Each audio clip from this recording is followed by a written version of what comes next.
Hey guys, welcome back. Now, having spent the last week going through the 6 hours of the Ark Invest Big Ideas for 2022, and if you didn't know, they have been making some pretty big price predictions. And a couple of days back, I covered how Ethereum could 75x. However, today is all about Bitcoin, and it's how the market cap could also 40x, leading to a Bitcoin price of over $1 million per Bitcoin. So another huge claim, so I'll be digging into this monster price prediction and include my key highlights from the Bitcoin Big Ideas presentation. And this will include the money revolution that is taking place right now, then the new booming industry that's beginning to unfold all around the world, and then we'll finish digging into exactly how Bitcoin can get to the $1 million mark. As always, if you do enjoy anything in the video, then drop a like. Always appreciated. Okay, following is the data and research just done by Ark Invest. Curious to see how the Bitcoin price can go from $40,000 to $1 million per Bitcoin? Well, let's do this.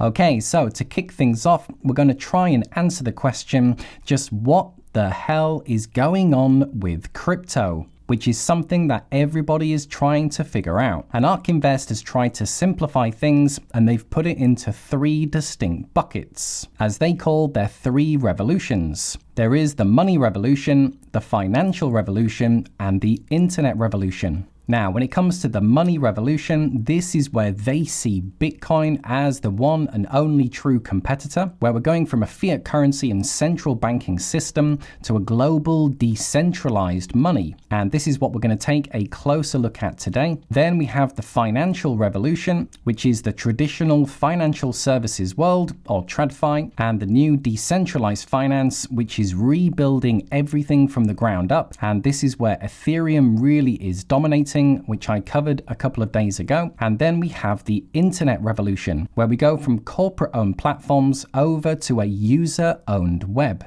And this is something that I'll cover in a video in a couple of days, turning it into a bit of a trilogy. But focusing in on Bitcoin, Ark wanted to point out a couple of things. And the first has to do with Bitcoin's realized cap, which is growing faster than people think. And second is the long-term holders of Bitcoin. So first, realized cap. What exactly is it? Well, it's a spin-off of market cap, which is the one that's most well known. And this is where you add up all the coins in circulation by the current price. However, they created realized cap to account for all the Bitcoins that might be lost. And because it's a smart contract, if you send Bitcoin to the wrong wallet address, then unfortunately it becomes lost forever. So they created realized cap to account for all the missing Bitcoin. So you'll notice that it is a lower figure, but it's deemed more accurate. So while Bitcoin's market cap grew by 96%, the realized cap grew 168% last year. So basically just saying that it's actually growing faster than people think. And then when it comes to the long-term holders, they deem a long-term holder as anyone that's been holding on for more than 5 months. And it's basically showing that there's a nice, steady growth line of people holding Bitcoin. Next up, which is one of Bitcoin's best use cases, and that is a global settlement network. And this really highlights just how explosive 2021 was. And here they're comparing it against Visa. So each year, Bitcoin had always been behind Visa, but for the first time in 2021, there was more money settled on Bitcoin than Visa. In fact, a total of over $13 trillion. And we can dig into it over here. And what was interesting to me was this average transaction size. So on average, people are sending about $100,000. So it says that Bitcoin is very good at moving large sums of money, as in comparison to other systems, it will be faster and cheaper. But similar to Ethereum, it isn't that good for small amounts, as it's going to be too slow and too expensive to send $10. And this is why, similar to Ethereum, that it's the layer 2 that will be used for everyday transactions. And basically last year was an epic year where it grew 463%.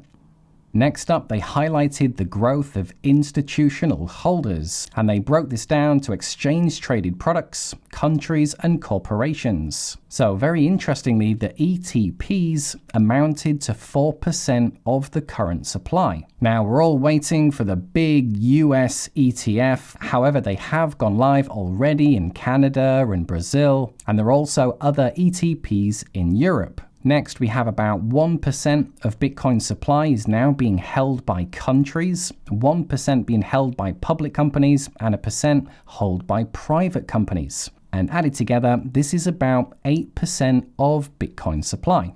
And over here highlights the 10 largest holders. So Grayscale being number 1, and then we have Block 1, some balance sheet stuff, and then ETPs. But the vast majority of this has come in only 12 months. And the new booming industry is the multi-billion-dollar industry of Bitcoin mining. And what they're showing here is the growth of miner revenue. And you can see over the months, it's growing by tens of billions. And this was pulled from the Ark research they did in 2020, as one of the biggest complaints about Bitcoin is that it's really energy intensive. And they highlighted before that Bitcoin mining is actually a lot less energy intensive than gold mining, which is why they call it Gold 2.0, as it can do a lot of things that gold can't, yet we don't hear anyone complaining about the energy usage of gold mining. And then when you compare this to the banking system, Bitcoin mining begins to look pretty good. Now, the narrative is certainly changing. The US has been really friendly towards Bitcoin mining. We now have politicians and senators all trying to show which of them is more Bitcoin friendly. This was Texas Governor Abbott saying that Bitcoin miners could actually bolster the grid.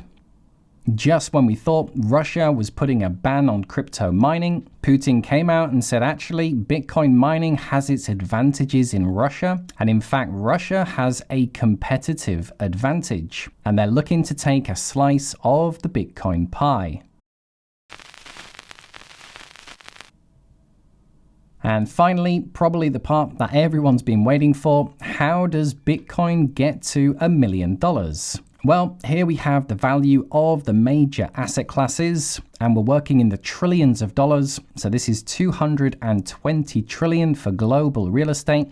We have global bonds, global M2 money supply, equities, and gold. And here is Bitcoin's market cap. And they said it could over 25x to 28.5 trillion. But you'll notice this was based on the market cap of 1.1 trillion. And as I record this video, Bitcoin is actually closer to 0.7 trillion, which means it actually makes this a 40x from today's value. And the great thing is that they've done a full breakdown. So based off the 1.1 trillion, saying it can get to 28 trillion, and this would give a Bitcoin price of $1.36 million. And they gave 8 different use cases. And on a best case scenario, they're saying Bitcoin could be 50% of gold's market cap. So it's going to take half the market share off gold. It says how much that is worth and how much it's worth per Bitcoin. Next is 5% of cash of S&P 500 companies, which I think is totally doable. Then 2.5% of institutional asset base, 5% of global high net worth individuals, 1% of total reserves from nation states, and I think this could even be higher, 25% of US bank settlements, which is an aggressive number, 10% of global M2, but this excludes the top 4 countries, and a huge 50% of the global remittances, which is quite an aggressive number. So I do think some of these could be a bit higher, probably some of these might be a bit lower, but a very bullish case would give a $1.36 million Bitcoin. And with huge numbers like this, I always like to be super conservative. But even if we half this number or even quarter this number, it still would make Bitcoin one of the best investments of the next 10 years. So that was the super bullish case of how Bitcoin can get to $1 million. And to sum it all up, Ark believes we're in the midst of a monetary revolution, going from a central bank fiat currency system to a global decentralized monetary system. Bitcoin is now hitting some major milestones, settling over $13 trillion last year, and also hitting the $1 trillion market cap. The Bitcoin mining industry is booming, and after China decided to exit the game, it is the US that is now the global leader. However, Russia also wants a slice of the Bitcoin pie. And if you add together the 8 use cases put together by Ark Invest, then this leads to a Bitcoin price of $1.3 million per Bitcoin. And even if we stay super conservative and half that number, it still would make Bitcoin one of the best investments you can make over the next 10 years. So there you are, guys. Hope you enjoyed. What do you think about this bold prediction from Ark Invest? Let me know below. But for now, just to say, if you did enjoy anything in the video, then drop a like. And a big thank you to everyone who does. If you haven't yet subscribed, click below and join us. Got some great videos coming up that you don't want to miss. Okay, cheers guys. Thanks for watching, and I'll see you in the next video. Bye for now.